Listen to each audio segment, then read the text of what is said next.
I think the most effective role parents can play is starting out by just observing and seeing how your teen acts across different social situations. Because for a teen who's struggling to figure out, answers to big questions like who am I and, where do I fit in and how do I see myself, how do I want others to see me, it may be that reflecting back with them on the times and places where they feel most comfortable will help them have a better sense of trying to figure out answers to those questions.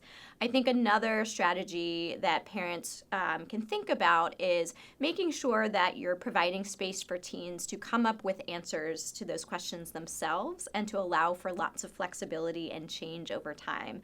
Adolescence is a period of tremendous change, which is really, in some ways, wonderful. It can be a bit stressful if you're going through it as a teen, but I think parents should avoid trying to fill in the blanks for their teenagers, making sure that young people have opportunities to be exposed to people who are different from them or experiences that are sort of, outside of the everyday may help them have a better sense of, how they want to see themselves in the future. So I think parents observing their young people and then asking questions to their teens about, how did you feel when you were in this situation?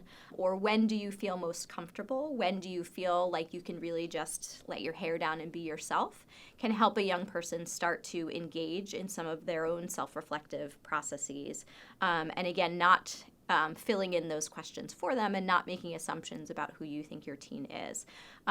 Parents need to also recognize that, again, there's going to be a lot of change over time. So how an adolescent might answer the who am I question when they're 14 may be very different a couple of years later, and that's okay, and that's pretty normal as part of the process of exploration.